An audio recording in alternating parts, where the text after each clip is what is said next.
Defensoría del Pueblo de Ecuador. El desafío de ser diferentes es sentirnos semejantes.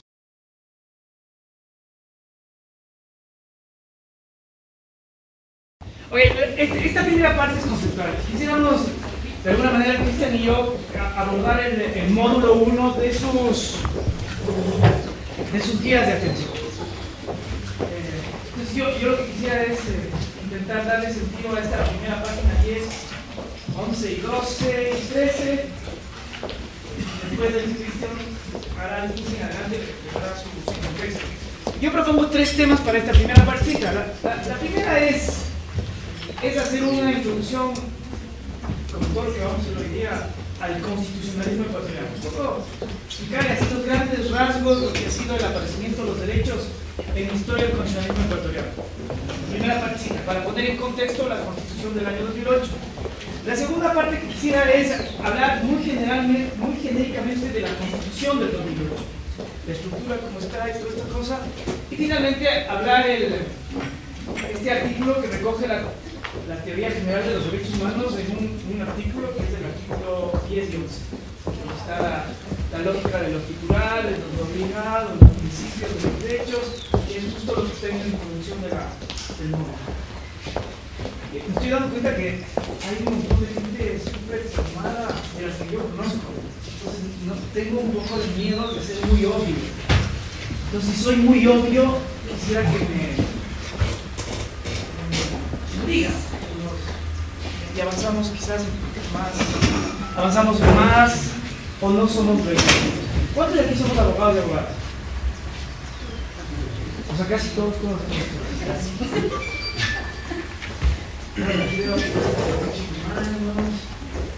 Ya veo gente con la que hemos trabajado ya algún tiempo con algunas cosas.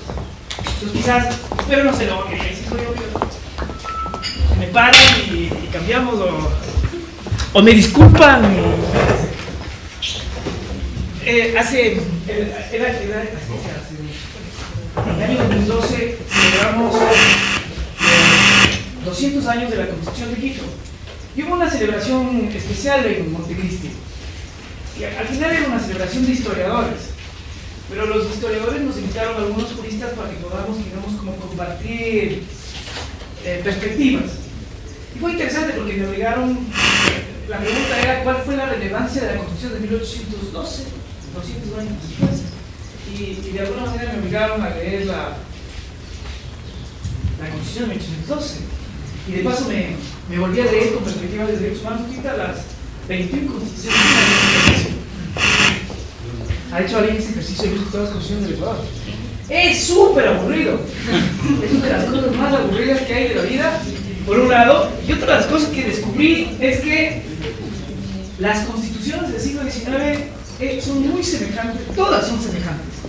Y lo único que cambiaba era la norma transitoria, que era básicamente, por esta vez será presidente Leitinita, por esta vez será presidente Flores, por esta vez será presidente Alfaro, porque a veces es una constitución que cambia un poquito. Pero en general las constituciones, incluidas las 1812, son muy parecidas, son como realmente hermanitas mellizas. Y yo creo que en el constitucionalismo ecuatoriano hay tres tendencias muy marcadas. La una es, sin duda, el constitucionalismo liberal.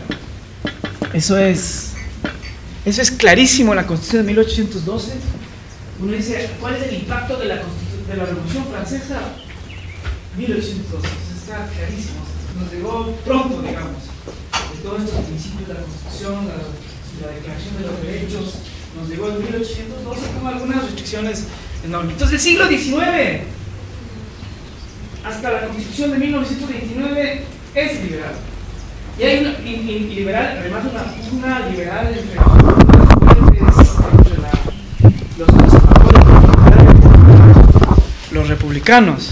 Pero es liberal. Ustedes pueden ver ahí división de poderes, hay derechos civiles, una tendencia súper marcada, hay garantías, se confunde la palabra garantía con derechos fundamentales.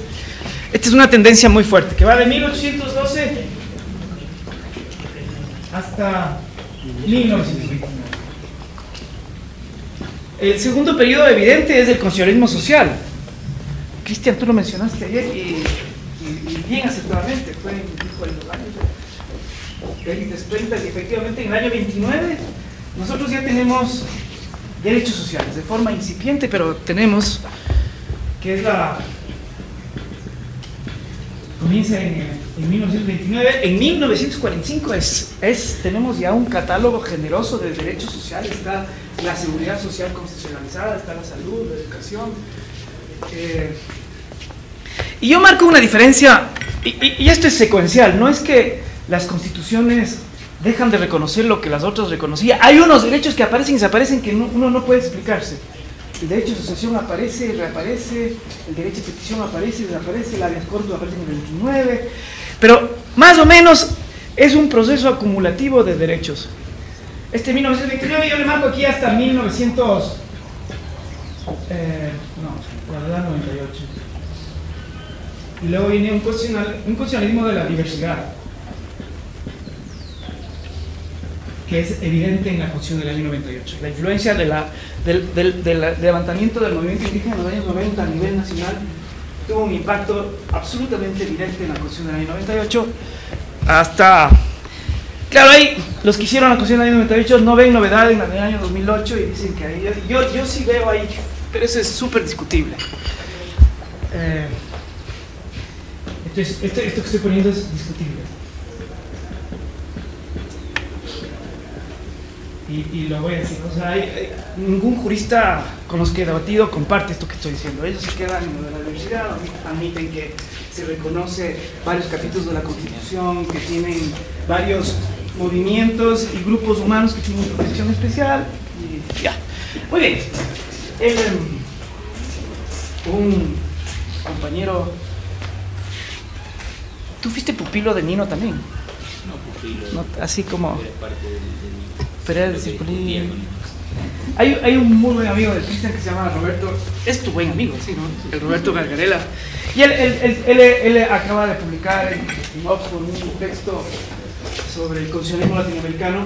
Y básicamente la pregunta es ¿qué problema tratan las constituciones de resolver?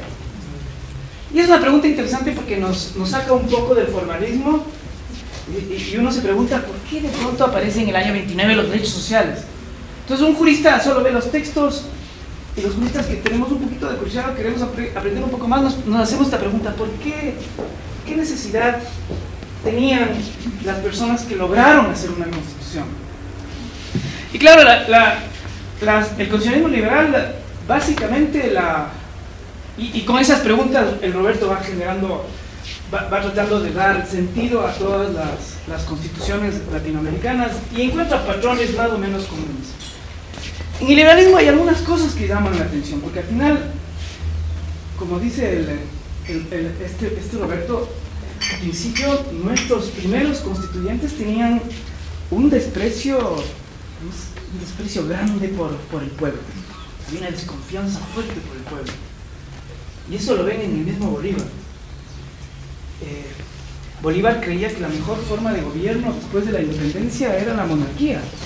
Pero Latinoamérica tenía un problema con la monarquía. ¿Saben cuál era? Según Bolívar, que nosotros no teníamos aristocracia. Los criollos eran muy poquitos. Y los criollos no creían, además era una sociedad la herencia colonial era tan fuerte que además lo sentimos ahora. Una sociedad súper racista, súper elitista, súper jerárquicamente organizada. Y todas las constituciones del siglo XIX reflejan eso. Entonces es un liberalismo, no digamos en toda su extensión de la palabra de reconocer libertades para todos, sino para libertades para un grupito de gente. ¿Quién era ese grupito de gente? La mejor forma de darnos cuenta es simplemente ver qué se consideraba ciudadanía. Y ahí ustedes ven la clase social que hizo la Constitución, la clase social que nos gobernó durante todo el siglo XIX y la clase social que al final acabó excluyendo a un montón de gente. ¿Qué clase social era esta? O sea, lean cualquiera de las constituciones de esas y ustedes tienen requisitos del tipo con claridad. Hombre, aunque García Moreno le estableció una constitución, siempre todos los ciudadanos eran católicos. Le achacan a García Moreno que se hizo la constitución Curuchupa en el año 69. Mentira. Todos los ciudadanos eran católicos. Y como dice Enrique Ayala Mora, La diferencia entre los católicos, entre los liberales y los conservadores era que los conservadores oían misa cuando todo el mundo les veía a las 10 de la mañana y los liberales madrugaban a las 5. Ese debate de que aparece el nombre de Dios, quita el nombre de Dios, es un debate constante en todo el siglo XIX. Pero todos eran católicos al final. Entonces eran hombres, católicos, ¿qué más? O profesión. Heterosexual, no, eso hasta ahora es complicado, creo. Tengan una cantidad de patrimonio. El dinero. Además eran cantidades que ahora nos resulta difícil imaginarnos, pero era un montón de plata, era 500 pesos, que era como tener ahora unos $200,000. Solo esos podían votar. Es decir, eran los patrones que sepan leer y escribir, que sepan leer y escribir. Eso. El otro estaba buscando datos, es quiénes saben leer y escribir en época liberal de García, de Alfaro, porque en Alfaro tenemos todavía el requisito de leer y escribir, que se elimina recién en el año 79. El requisito de leer y escribir, no se imaginan en la época de Alfaro lo que significaba exclusión. ¿Cuántos podían leer y escribir? ¿Cuántos creen ustedes? Estábamos por escalorizar. ¿Ah? 30%. Menos. El 12% de la población sabía leer y escribir. Lo que quiere decir que el 88% no votaba, no era ciudadano, no participaba en la construcción de las leyes, no estaba en la... Ah, qué terrible, ¿no? O no, clase terrible. Peor si eran mujeres. Ah, no, las mujeres. Este anecdótico que tenemos esto de que la Matilde Procel vota en la elección del año 25 es anécdota. Porque votaría ella y con peleas, pero las mujeres en general no votan sino hasta el año 98. No votaban. Ok, ¿cuál era el problema que la Constitución quería resolver? Uno de esos, ya medio lo hemos denunciado, hay un temor por la masa y por los indígenas mucho más, hay un sistema de control muy fuerte. En la Constitución del año 30, por ejemplo, es clarísimo que los indígenas tienen que ser tutelados, y tutelados por la Iglesia. Es evidente, al restringir la capacidad de ejercer la ciudadanía, es evidente que hay un temor por abrir la ciudadanía. ¿Por qué hay ese temor? Es un temor que tuvo Bolívar, es un temor que es evidente en los preámbulos y en las constituciones. ¿Por qué hay ese temor a la democracia, a un sistema más republicano? Poder. Además era la mayoría. Porque el sistema económico estaba basado en la explotación. También, absolutamente. Claro, reconocer derechos significaba eliminar el sistema de esclavos, sin duda. Que además ese sistema lo tenemos bien hasta el año 45. No por nada, toda nuestra novela indigenista de los años 20 tiene que ver con, los años 20 tienen que ver con denunciar el Guasipugo y todas esas cosas, ¿no? Entonces ese era uno. En 1812, claro, la idea era eliminar la colonia militar y política. ¿Quiénes son los que se benefician de esa lucha por el poder? Ya no queremos españoles, queremos nuestra propia... Los criollos. ¿Quiénes eran los criollos? Eran básicamente los españoles, los descendientes de españoles, pura sangre, y los mestizos. Esa es una bronca que ustedes van a encontrar todo el siglo XIX. Y el siglo XIX es un siglo súper difícil para el Ecuador, para toda Latinoamérica, porque no es que era tan fácil de que ustedes se van a Loja y los lojanos se sentían ecuatorianos. Por eso Ayala Mola dice que el siglo XIX, y el constitucionalismo intenta apoyar eso cuando establece el símbolo patrio en la Constitución, establece el himno nacional. Lo que intenta el constitucionalismo del siglo XIX es construir una nación. Y se construye... Por eso cuando hay la guerra esta y el Perú invade y el aeropuerto de Cuenca se llama La Madre, que es un peruano, es porque los cuencanos no se sentían ecuatorianos. Peor los guayaquileños. O sea, si ahora nuestros indígenas de la Amazonía no se sienten ecuatorianos. O sea, imagínense lo que era en esa época, cuando la mayoría de la población era indígena, estos conflictos. Pero esto era lo que hace el constitucionalismo. Construir la nacionalidad y fortalecer el poder de un grupo humano privilegiado, que eran estos que saben escribir, los que tienen plata, los que pueden ser patrones. Y en la ciudadanía, por ejemplo, en todo el siglo XIX hay una norma que dice que no podrán ser, aún si tienes plata, si trabajas en relación de subordinación, no eres ciudadano. Ok, luego viene yo Alfaro a mí me parece que es un mito construido, pero igual Bolívar, o sea, Bolívar y Alfaro utilizados por eso, porque Alfaro, si ustedes ya ven en contexto histórico, la otra vez oía en este evento de historia, había un historiador que se llama Rosemary Terán, que exponía, la charla de ella se llamaba La mujer en la revolución liberal. Y resulta, según los estudios de ella, que las mujeres tenían acceso a ser profesoras altísimo en la época del progresismo. O sea, todos estos gobiernos que vinieron desde 20.000 en adelante hasta que entró Eloy Alfaro. Curiosamente, bueno, no es curiosamente, porque así es. En la época de Eloy Alfaro, un liberal, hay dos cosas que pasan. Uno, las mujeres dejan de ir al magisterio. Y dos, las escuelas públicas disminuyen. Con Alfaro. O sea, Alfaro es como el Che Guevara, así, luchó toda la vida y hasta murió luchando. Pero claro, la pregunta es, lo que logró es como históricamente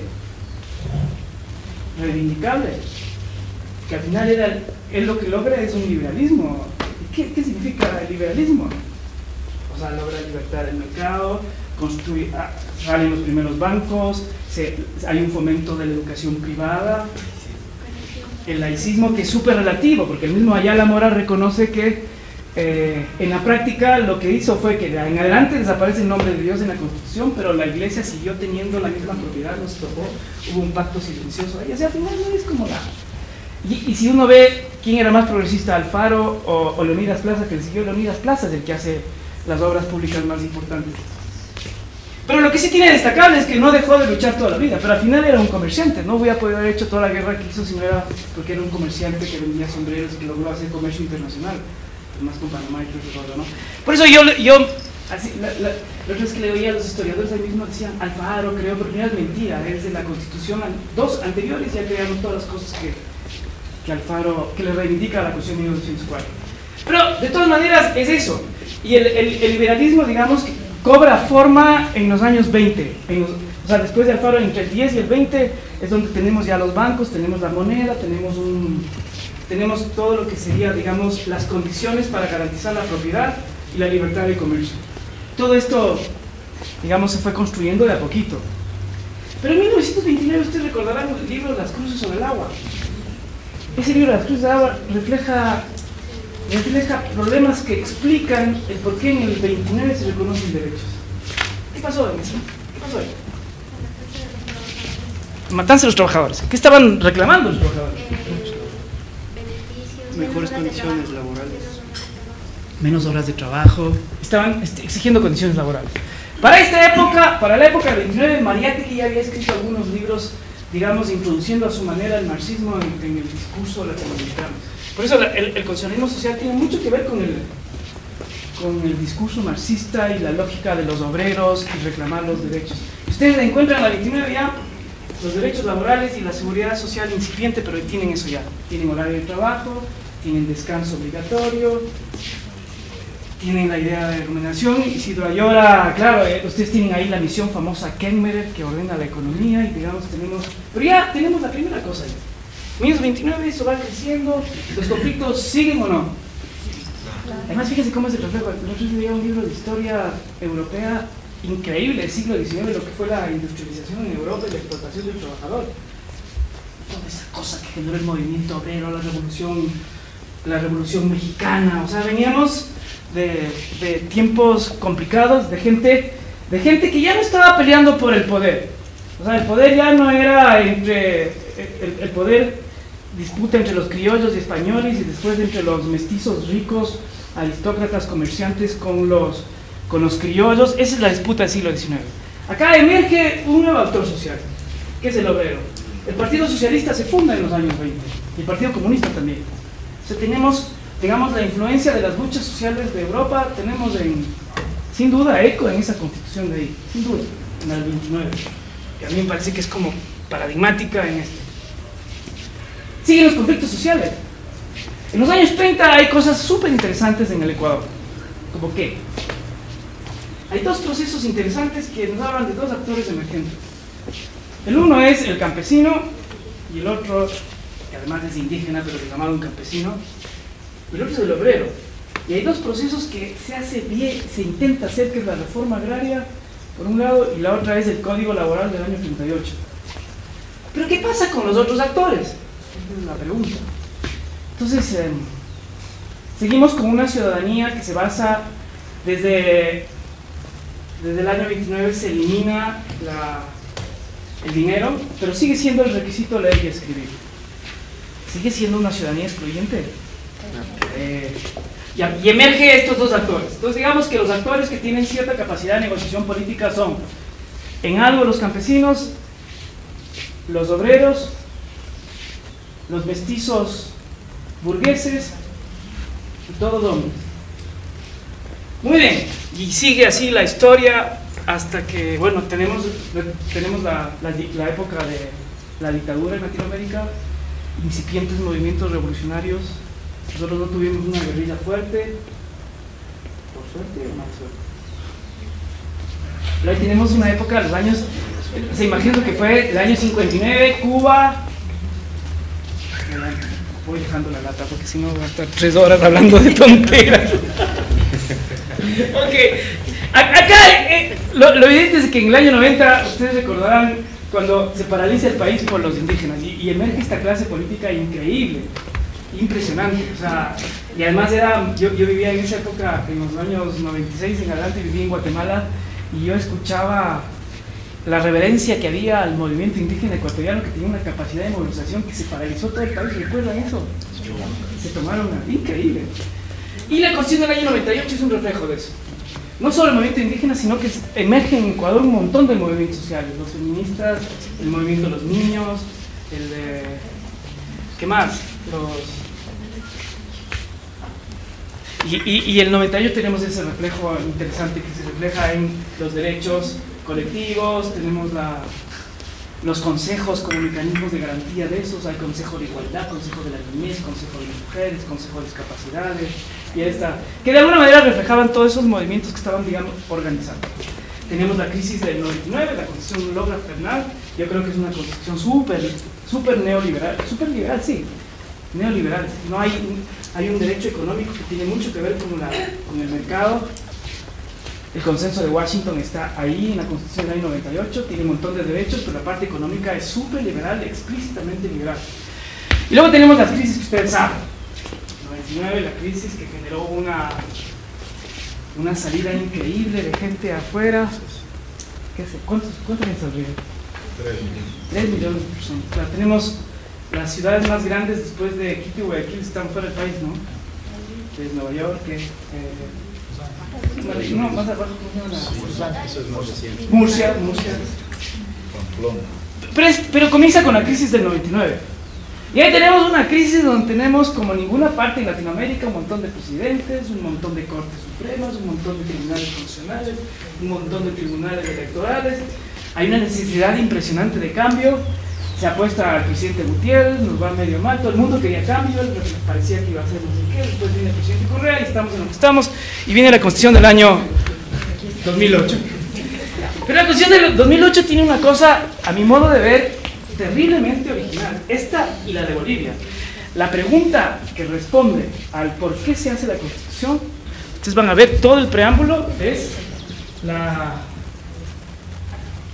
el luchar contra las formas coloniales y neocoloniales.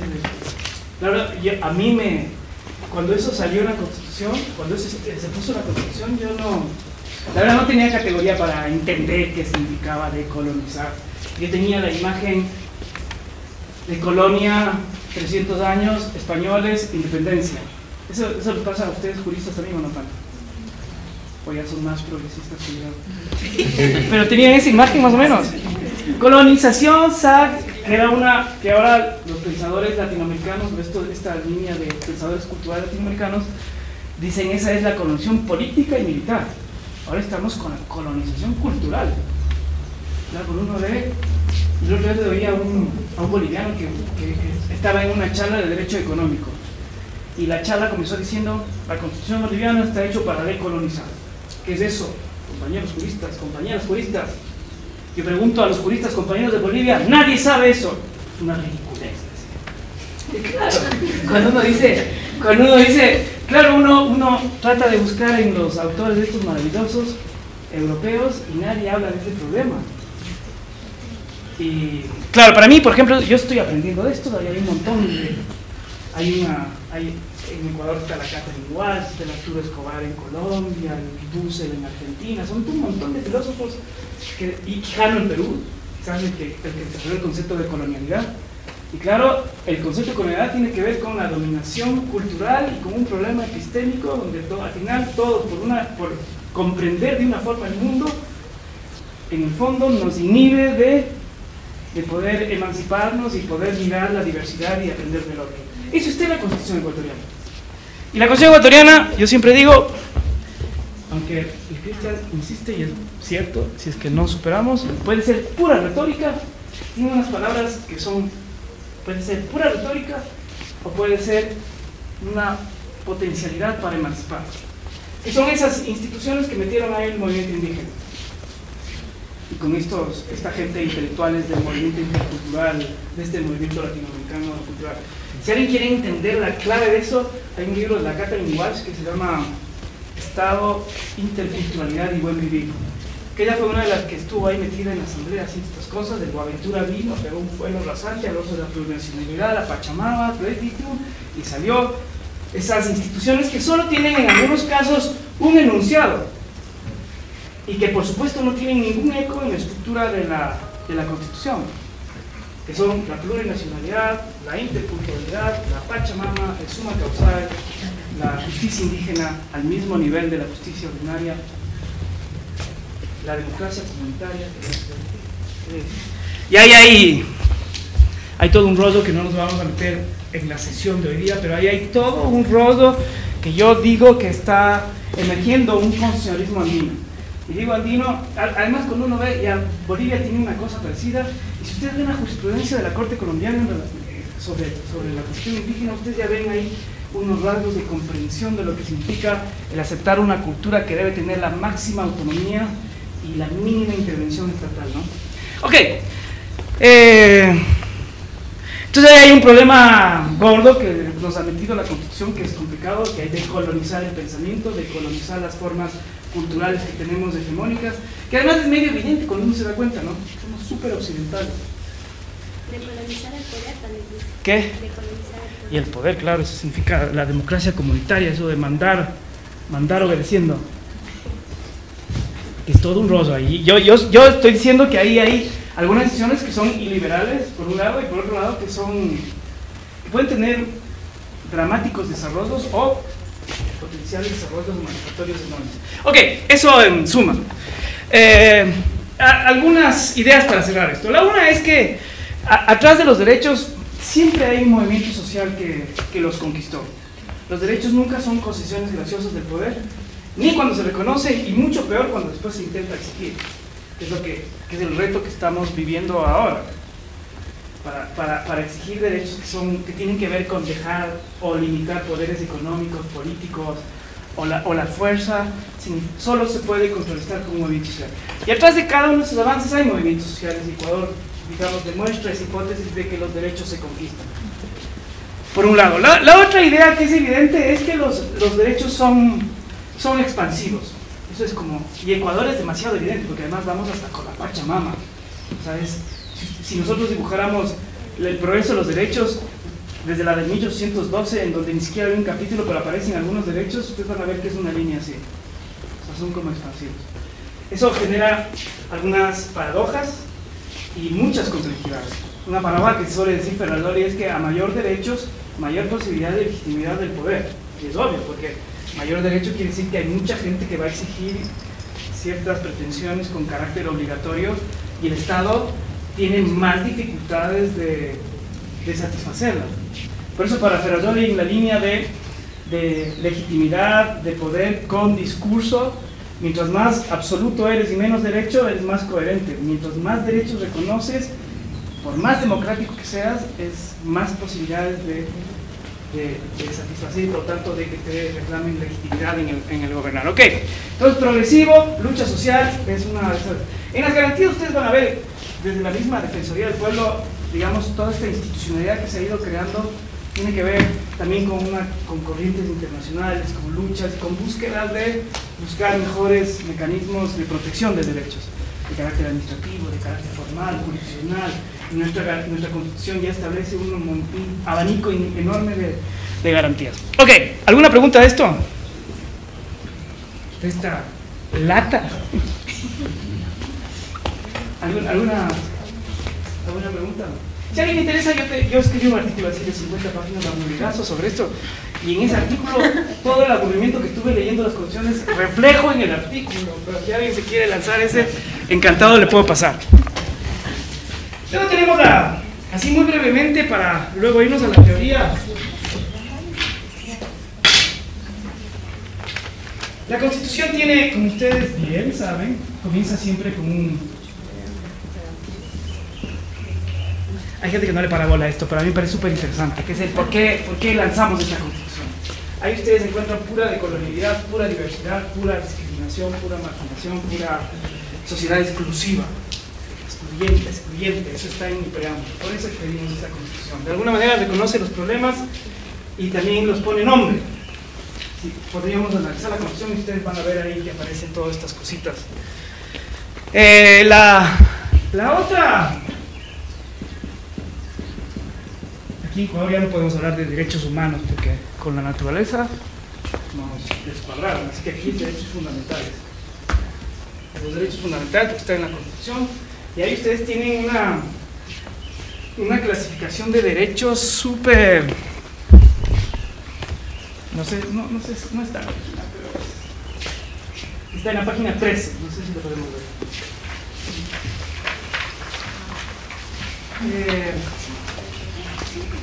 La verdad, y esto estoy súper consciente porque estuve en ese debate, sí se intentó eliminar la idea de las 3 generaciones de los derechos y las 3 clasificaciones típicas de derechos civiles, políticos, económicos, culturales, de los derechos, digamos, de tercera generación o los derechos de los pueblos, no sé qué. Por muchas razones, y en eso, el mismo libro que escribió Cristian con Víctor Abramovich, yo creo que en la asamblea ya había conciencia de lo inadecuado de la clasificación. No sé, ahí ya circulaban los textos de Pizarello y después se publicó el libro de él también sobre los derechos sociales invisibles, la Ligia Bolívar y todo su texto. O sea, digamos, ya conocíamos el debate. Y el debate básicamente era que la clasificación, al poner naturaleza jurídica a unos derechos distintas a la de otros, creaba sin quererlo jerarquías.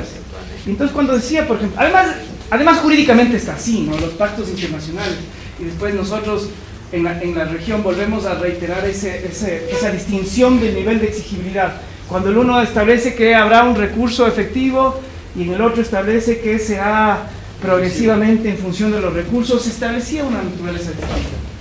Cuando se decía que los derechos civiles, por ejemplo, solo eran de abstención y los derechos económicos y culturales eran de prestación, se establecía una naturaleza distinta.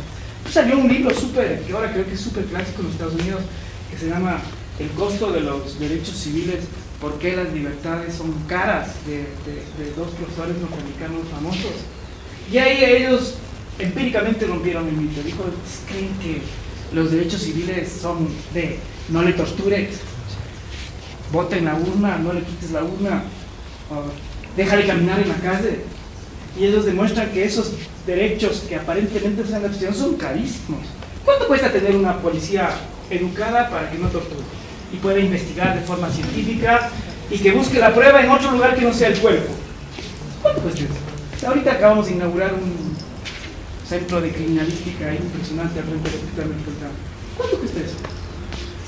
Quítale el estudio de criminalística, quítale balística, quítale todo eso y la gente, los policías, torturan. ¿Cuánto cuesta dejar de torturar? Cuando ustedes, como de los pocos policías que tienen alumnos, siempre es que no hay otra. ¿Cómo le sacan? La única prueba que puede tener es el tipo ahí que está delante suyo. ¿Cómo le saca? Patadas. O la venganza, ¿cierto? Pero ¿cómo haces eso? Una policía, me acuerdo de uno de los casos primerísimos que yo tuve cuando era abogado, de un niño que le habían puesto la plancha y tenía la huella de la plancha en la espalda. Y luego la policía al día siguiente aparece la madrastra con la huella en la espalda. Digo, ¿qué hizo? Me dice, porque siente el dolor que siente ese guagua. O sea, ¿cuánto cuesta formar a un policía para que no sea un instrumento de venganza social?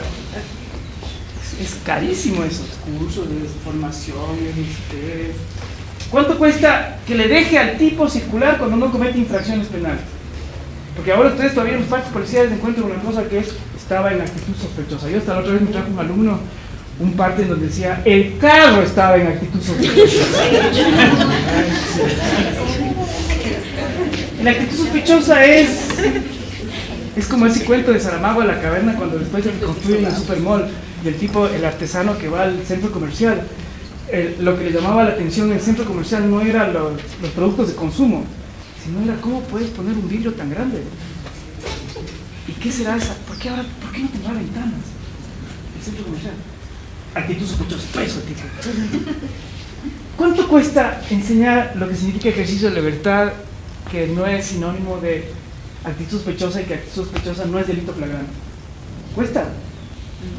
Cuesta un montón. ¿Cuánto cuesta las elecciones? Pero bueno, ese no es mi rol ahorita. Lo único que quiero decir es que la Constitución no quiso intencionalmente seguir esa clasificación. La verdad no hizo. Ustedes en la página 11, 13, ustedes tienen la clasificación clásica en el lado izquierdo y luego tienen la clasificación de la Constitución de Montecristi. Hay una ruptura enorme teórica ahí, quizás hasta simbólica, no sé si es que pero explícitamente se abandonó la clasificación del año 98 y es una clasificación que venía, digamos, que se venía arrastrando en la teoría tradicional de los derechos humanos. La primera cosa es esta que ayer vimos en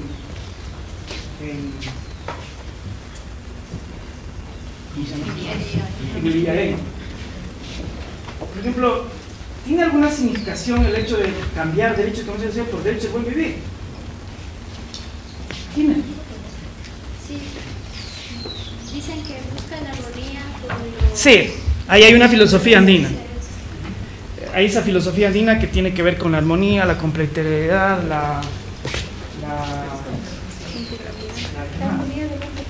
sí. Lo cual nos plantea un reto enorme. Eso no lo vamos a tratar en este taller. Con conocer la parte occidental de los derechos económicos y culturales es bastante. Y además ha habido unos progresos enormes en los últimos 20 años que no hay como desperdiciar.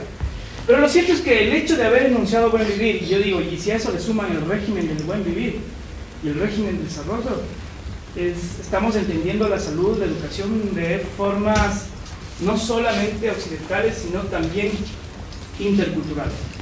¿Eso qué significará, por ejemplo, en términos de atención al embarazo? ¿Será que estamos reconociendo a las parteras como una forma legítima de también de hacer eso? ¿Será que estamos reconociendo a los chamanes?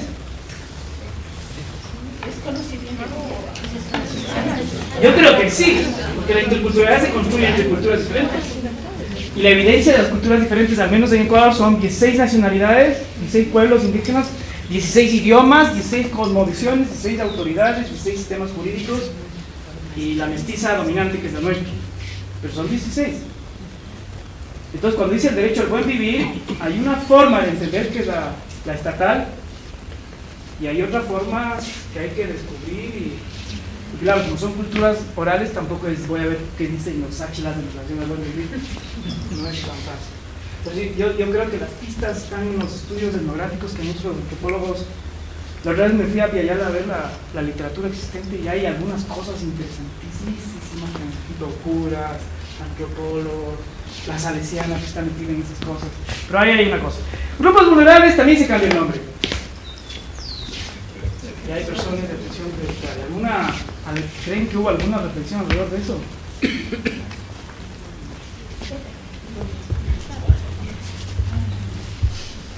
¿Ah?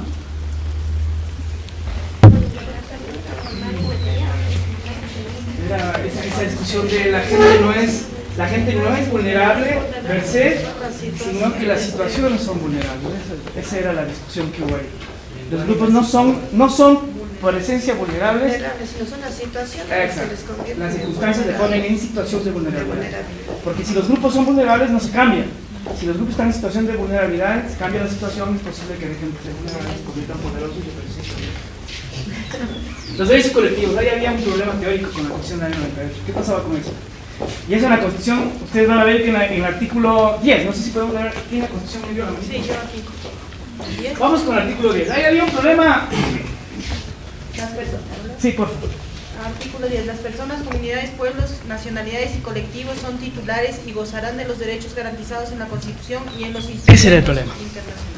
El problema es que parecía en la Constitución del 98 que la titularidad colectiva solo se restringía a los derechos de los pueblos indígenas en el 98.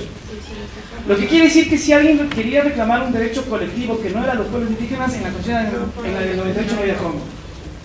Porque confundía la materia de los derechos con la titularidad de los derechos. Y eso acá cambia. Según ese artículo, todos los derechos fundamentales pueden exigirse colectivamente. ¿Puedes ver otra vez? Las personas, comunidades, pueblos, nacionalidades y colectivos son titulares y gozarán de los derechos garantizados en la Constitución y en los instrumentos internacionales. ¿Todos los derechos pueden ser exigidos colectivamente? Sí. En la del 98, solo los pueblos indígenas podían exigir colectivos. Solo esos. Y además, cuando ustedes veían la ley de garantías, era evidente que solamente había como presentar denuncias individuales por acciones de amparo. Ok, ahí. La otra, derechos políticos por derechos de participación. ¿Qué pasó ahí? Ahí se rompe. Ecuador rompe también. Cuando ya ustedes van a los derechos de participación, van a ver que... Bien, sí, ¿qué más puede ser? El derecho de participación es mucho, el espectro de ejercicio de los derechos de participación es mucho más grande que los derechos políticos. Incluye una participación más activa de la ciudadanía en el tema Sí, de control y de... pero un poquito más. Pero eso ya teníamos también en el año 98. ¿Cuál es la diferencia entre políticos y participación? Tiene que ver con la concepción de la esfera pública. Porque son los derechos políticos partidistas y los de participación son de ciudadanía. No tantito. La participación exige también organización social. Sí, por ahí. En los derechos políticos la idea era que eran derechos solo frente al Estado. Entonces era a ser funcionario público, a votar, a ser elegido, y los derechos de ciudadanía, tiene que ver con esto. ¿Qué pasa con los de participación? Bueno, también... Que implica también ya una concepción del ejercicio directo de la También. Que la ciudadanía es parte integral del Estado también en el tema de construcción. Además, puedes tener derechos fuera del Estado, ese es el punto. romper la democracia solo... Pero solamente la democracia entendida como la participación dentro de las esferas institucionales. Ese es el derecho de participación. Entonces ustedes pueden en el barrio formar una directiva o un club social y no sé qué cosas. El derecho de participación amplía la esfera de los derechos. Sí, entonces es participación no solamente en el Estado, sino también en otras esferas culturales, sociales, no sé qué cosas más. Y tiene que ver con la democracia directa también, por supuesto, dice usted en el artículo. Ese artículo 95 es... Bueno, no sé si maravilloso, pero es... Si el que no pasa momentos es pura retórica, pero si esa retórica se convertiría, no sé si podemos leer el 95. Fíjense lo que es la participación, verán. Es cosa seria. Para mí el problema es que después de la infraestructura de poder, el presidencialismo fuerte no se lleva con el 95. Las ciudadanas y ciudadanos en forma individual y colectiva participarán de manera protagónica en la toma de decisiones, planificación y gestión de los asuntos públicos. Asuntos públicos, no solo estatales, ¿no? El asunto público puede ser un montón de cosas más allá de la esfera estatal. Y en el control popular de las instituciones del Estado y la sociedad. Fíjense, distingue las dos esferas. La esfera de lo público, entendido como toda esfera donde la gente participa y decide su vida colectivamente, y la otra, la esfera de lo público, donde está una institucionalidad ahí. En un proceso permanente de construcción del poder ciudadano. ¿Qué tal eso? Poder ciudadano, no es poder estatal. La participación se orientará por los principios de igualdad, autonomía, deliberación pública, respeto a la diferencia, control popular, solidaridad e interculturalidad.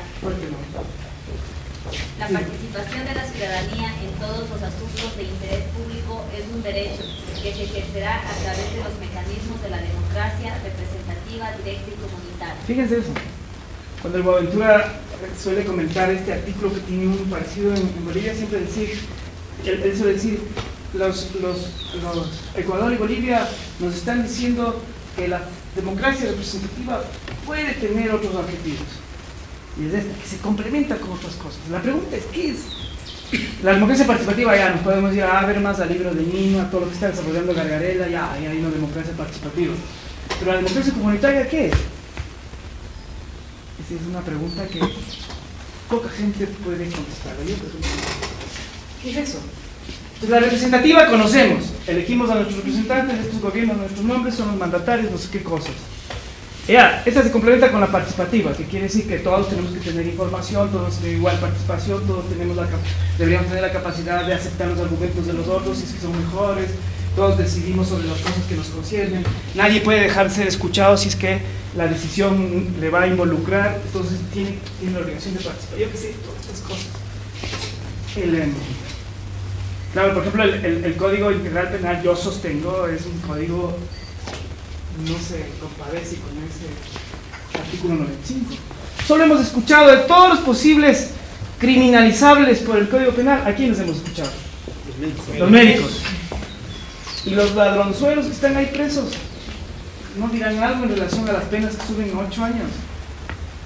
No, tú ves a las mujeres ya se les cagaron, pero como dice la Catherine McKinnon, les pusieron la pata en el cuello para que no hablen. Ok, ese es el participación, ¿se entiende? Es mucho más complicado. No solamente es elegir, ser elegido, votar y ser funcionario público, ¿no? Derechos civiles. Acá el derechos civiles por los derechos de libertad. Además está en ese orden, ¿no? Me acuerdo en algún debate que tuve con Luis Fernando Torres, él decía, quieren un desprecio esta constitución por la libertad, al punto de que la libertad está al final. Y entonces yo le replicaba, o sea que cuando ustedes hicieron la constitución en el 98 tenían tal desprecio por los derechos colectivos que pusieron al final, con la misma lógica. O sea, era desprecio. No teníamos. Y ahora ahí estamos. El día viernes fue fiscal de la tierra. Hicimos un juicio ético ahí con la bandana Shiva y que ojalá logremos hacer un video interesante, pero era un juicio así, porque básicamente, y comparecía, digamos, el tiburón del Golfo de México, el pez payaso del arrecife de no sé dónde, las ratas que están modificadas transgénicamente, digamos, visibilizando problemas. Sí, lo que significaba esto, cuando reconoces derechos de naturaleza, fíjate que la lógica de conocer derechos es reconocer a las personas y darles igual consideración. No se puede, yo creo que no se puede decir tan fácil. Si me ponen a mí respetar un bosque o los millones de ecuatorianos pobres, ese razonamiento no vale cuando la naturaleza es sujeto de derechos. El razonamiento tiene que ser más complejo. No tan fácil como eso. Es como antes decir, si me tienen que poner a mí, yo tengo que producir no sé cuánto algodón. Qué pena por los esclavos, ¿no? Entonces la segunda cosa es los derechos fundamentales. Voy cumpliendo mi agenda. Luego, una parte súper importante en la Constitución no es un artículo marginal como el año 98, es todo un capítulo sobre garantías. Y ahí tienen ustedes un primer principio. Bobbio decía, de todos, se me hacen a mí ver todo lo que ha sido la historia en los últimos tiempos, hay un progreso científico enorme, pero en la moral muere un montón de gente como nunca en guerras, los policías y los militares ya no mueren, solo mueren los civiles. Y si uno compara el número, nunca ha habido genocidios en la historia de la humanidad como ha habido en el siglo XX. O sea, era como un drama. Y dice, el único rayito de luz que encuentro son los derechos fundamentales, dice Bobbio. Y él dice, los derechos fundamentales son como una revolución copernicana, es la famosa metáfora de Bobbio.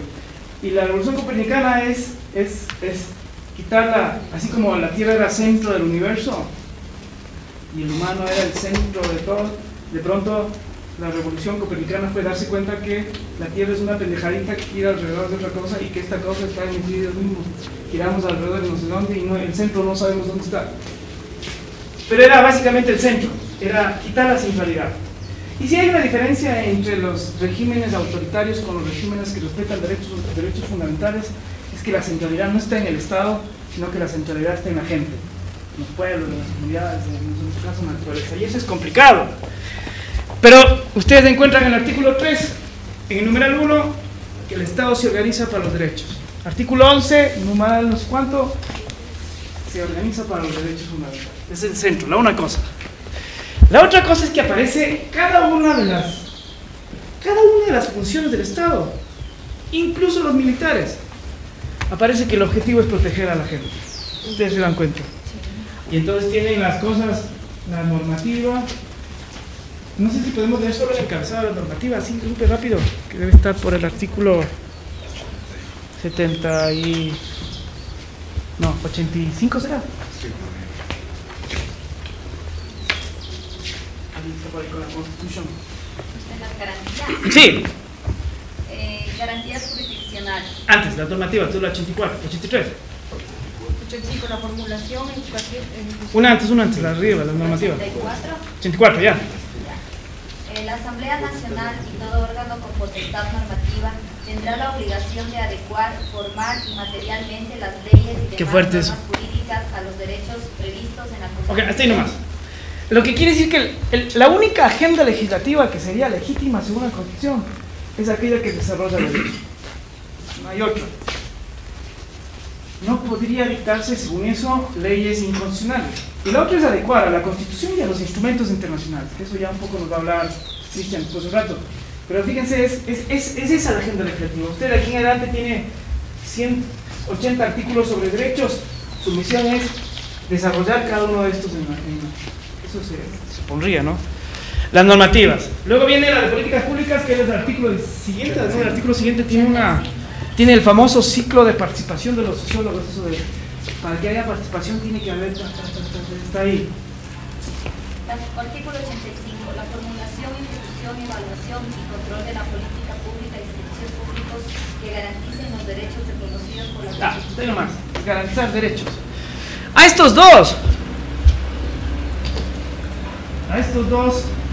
Ferradori les llama garantías primarias. Y les llama primarias porque son fuentes de obligaciones. Entonces, más o menos, si es que el legislador cumple la obligación de legislar regulando derechos, digamos, no hay rollo. O si es que yo cumplo mi obligación de respetar a los otros y no torturar, no hay rollo. Y luego la otra, la jurisdiccional, y ahí hay una derivación que no vamos a tratar el día de hoy. Las jurisdiccionales les llamaba secundarias. ¿Por qué secundarias? No es secundaria porque sean menos importantes, sino porque actúan en función o exactamente. Aquí tiene una política pública de investigar torturando a la gente o de discriminar cuando distribuye fondos públicos o cuando distribuye medicinas, yo qué sé. En un libro que esperamos poder analizar lo que es el Atlas de la Pobreza, ustedes van a ver que y algo se mencionó el día de ayer, cuando ustedes desagregan las cifras, entonces resulta que el 88% de los ecuatorianos somos alfabetos. Cuando desagregan las cifras, decía la Rosana Arroyo, cuando desagregan las cifras ya es medio siniestro. Entonces resulta que del 84%, el 60% está en la sierra, el 20% está en la costa. Si vamos al 20% aquí y desagregamos por mujeres, resulta que no sé cuánto, y vamos por afrodescendientes y por indígenas, y va a resultar que al final, desagregando la cifra, el 98% de las mujeres indígenas rurales son analfabetas. ¿Qué encuentro ahí en política pública? Discriminación. Exactamente. Algo de eso vamos a ver después. Y eso, ¿qué pasaría si es que estos mecanismos genera leyes inconstitucionales por atentar derechos fundamentales? Y si comete actos administrativos o hace políticas que violan derechos fundamentales, ¿qué pasa? ¿Cómo corrijo eso? la garantía jurisdiccional. Pero ahí hay ir con pinzas. Algo de eso mencionaba el Cristian el día de ayer. Hay un debate ahí súper complejo sobre hasta dónde puede ir el juez. Porque el juez tampoco puede reemplazar espacios que tienen legitimidad democrática. Pero el juez puede hacer algo, ese es el punto. En el constitucionalismo contemporáneo, el juez es un árbitro que puede decir, oiga, está metiendo el gol con la mano. Y eso no es una regla en este país. Oiga, usted está generando políticas discriminativas. Cambie la política, por favor, le doy 6 meses, 8 años, por qué. Dele agua a este sector donde donde ha habido inundación y donde todas las aguas están contaminadas. Ponga yo qué sé qué. Pero el juez tiene esa capacidad de declarar violaciones y de corregir. No sé si por suerte o mala suerte, pero en Ecuador los jueces, creo que por mala suerte, los jueces yo creo que no asumieron lo que significó darle tanto poder de controlar actos de poder público. Y no estoy hablando solo de los jueces de la Corte Constitucional. Los jueces de primera instancia, ustedes saben, ya hay una discusión que la Corte está zanjando, que a mí me parece regresivamente, porque acaba de sacar una resolución donde dice, oigan, cuando haya violación, cuando ustedes creen que haya leyes inconstitucionales, paren el proceso, van a nosotros. Artículo 428 de la Constitución. Y hay otra gente como yo que cree que la Constitución está en el artículo 11 y el 426 es directamente aplicable, y ahí hay una discusión. Que el poder está zanjando por la concentración del poder y por lo tanto quitando poder al juez, pero eso es Pero lo cierto es que estos de aquí, ya sea concentrado o difuso, tienen la capacidad de corregir las deficiencias de los otros. En este rollo, si yo fuera Pizarello, le llamaría también a esta, la garantía de la Defensoría Pública sería una garantía institucional, sin duda. Sin duda, un medio distinto que también interviene de forma secundaria, que tiene la capacidad y la finalidad de proteger y de intervenir. Ahí ustedes son como una cosa media intermedia entre...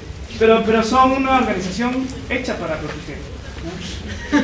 Y siempre digo, porque casi todos, bueno, el Ramiro, el Patricio, el Milton, de los que yo conozco, del Cristian algo, el Cristian también, y seguramente ustedes en sus zonas locales hemos trabajado en ONGs, el Rodrigo, luchando con... ¿Cuántos recursos, Rodrigo? 3 personas, 4, con la Constitución en la mano, 4 cogiendo bus. O sea, así crecimos de en el ámbito de derechos humanos. Sí, 4 personas molestando y haciendo ruido, ¿no? Haciendo boletines de prensa, todas estas cosas y generando cambios cuando hay violación de derechos. Fíjense lo que significa tener una institución como la de ustedes. ¿Son cuántos? ¿300? Sí, ¿cuántos eran? ¿300 eran? ¡300! O sea, cuando uno dice, nosotros luchamos por los derechos humanos entre 4, entre 3, entre 2, entre 5. Ahora son 300. 300, o sea, me parece que tienen un potencial enorme de denunciar, transformar, luchar, y además tienen mandato. Nosotros teníamos, digamos, la convicción y que los estatutos, y ustedes tienen un mandato constitucional, lindo, ¿no? Y es de... Ok, con esto acabo. Casi todo lo que he enunciado está en este artículo que a mí me parece que es mi artículo favorito. La otra vez oía un cura maravilloso que se llamaba el padre Marco Luis Rueda, decía, si la Biblia se quema y solo queda el sermón del monte, suficiente para ser un buen cristiano. Y digo la cuestión igual, si la Constitución se quema y solo queda el artículo 11, hay bastante. Ustedes van a ver que muchas de las cosas que Cristian va a hablar en la siguiente sesión están sintetizadas de forma impresionante en ese artículo 11. Tienen ahí una teoría de los derechos humanos, el titular, la obligación, el contenido, las características, los principios, reglas de interpretación, de prevalencia, jerarquía axiomática, todo está en el artículo 11. Y nada, con eso acabamos esta primera introducción teórica. Yo tengo una consulta, yo no soy abogado, pero desde el 82... Entonces, gracias. Desde el 82, más o menos se instauró que la ciudadanía o la población es objeto de derechos. En el 98 sujeto de derechos y en el 2008 titular de derechos. ¿Me equivoco? ¿Y cuál es la diferencia entre sujeto, titular? Un poco... No, Titular es el que puede ejercer, y cuando le violan puede ir ante una autoridad judicial. Ser objeto, sujeto, hay unos debates. Objeto, la idea era que eres regulado, eres objeto de regulación, y lo que tienes es porque alguien te concede. Sujeto, en cambio, es algo que está ahí, es una facultad que la exige. ¿Y cuál es el origen de eso? La verdad es que nos puede llevar a una discusión. Yo te diría, la diferencia entre titular, dices, el otro es y sujeto de derecho. Nada, o sea, el titular ya es una categoría más bien procesal, que tú puedes acudir ante un órgano, lo que sea, decir, este es mi derecho y si me están violando, ese es titular, cuando tienes un atributo que te ha dado el sistema jurídico. Hay un montón de escuelas que te dicen, te dio Dios, te dio el sistema jurídico, la racionalidad, no sé qué. Yo en eso ya soy medio positivista, ya está ahí, tu derecho está concedido, no discutas más, como decía Bobbio, ahora discutamos cómo lo protegemos. Entonces titular y sujeto yo no le haría mayor diferencia, más bien titular es el sujeto que comparece ante alguien diciendo que yo soy dueño. Yo si quiero tengo una inquietud respecto a los derechos fundamentales. Ya. Si bien es cierto, yo considero, o sea, que derecho fundamental es como estar categorizando, porque en las constituciones tanto de Colombia como de España habla de derechos fundamentales. Sí, es verdad. Al inicio nos decía que con la inclusión de los derechos de la naturaleza se acabó lo de derechos humanos y son fundamentales. Claro, muy bien. También puede ser una discusión súper bizantina. Derechos fundamentales es por oposición a los derechos ordinarios. Derechos fundamentales son tan importantes que un sistema jurídico la ha puesto en la cúspide de la normatividad estatal, por eso son fundamentales. Entonces hay derechos como yo tengo derecho a que nunca me mientas, a que no me ofendas, a que me trates bien, a que me mires con una sonrisa, yo puedo decir eso. Pero no son tan importantes como para que yo les ponga en la Constitución, por eso se llaman fundamentales. Ahora bien, en el sistema de derechos humanos, entonces en todo el sistema internacional de derechos, vas a ver, todos se llama derechos humanos. Sistema internacional de derechos humanos.